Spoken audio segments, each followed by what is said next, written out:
tanpa buku. Pernahkah kau ke toko buku, perpustakaan, atau taman bacaan?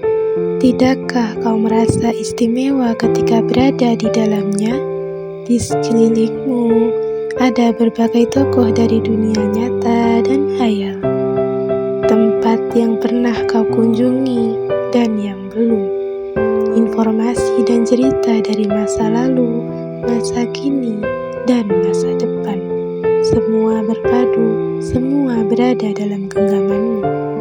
Saat berada di antara buku, tidakkah kau merasa menjadi raja dan ratu? Ruang dan waktu seolah menyatu tanpa batas.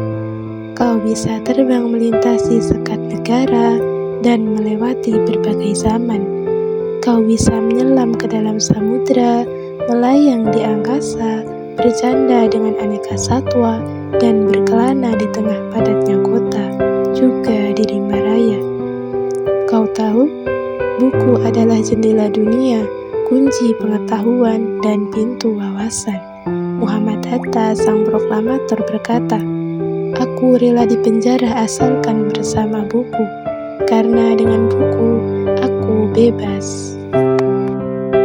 Melalui buku, manusia terbebas dari ketidaktahuan. Tempat-tempat yang dipenuhi buku adalah harapan berkembangnya pengetahuan dan wawasan. Apa jadinya jika kota tanpa buku? Pantaskah dia disebut kota? Di kota itu, mungkin kabar datang dari sumber lain, dari koran, televisi, atau internet. Mungkin informasi dan cerita datang dari cerita nenek moyang, bagai dongeng-dongeng sebelum tidur. Irama warganya pun tiada beda. Bangun pagi, bertebaran di muka bumi untuk berbagai keperluan, untuk kembali pulang siang atau sore harinya. Setelah itu, mereka berangkat tidur dan memulai hari berikutnya. Semua serupa. Di kota itu mungkin ada bangunan bernama perpustakaan.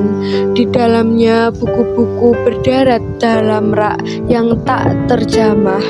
Tiada tangan meraih membuka halaman demi halaman dengan sukacita. Mungkin juga ada tumpukan buku di sudut-sudut sekolah yang sepi dan berdebu, jarang dikunjungi, jarang dibaca. Buku-buku di sana teronggok tanpa nyawa. Bagaimana dengan kotamu? Mungkin kau tinggal di tengah kota yang megah, atau di gang sempit di desa terpencil, di sisir pesisir, atau di kaki gunung. Adakah perpustakaan, taman baca, atau toko buku di dekat rumahmu? Jika ada, apakah tempat itu menjadi wadah berkumpulnya anak-anak dan warga?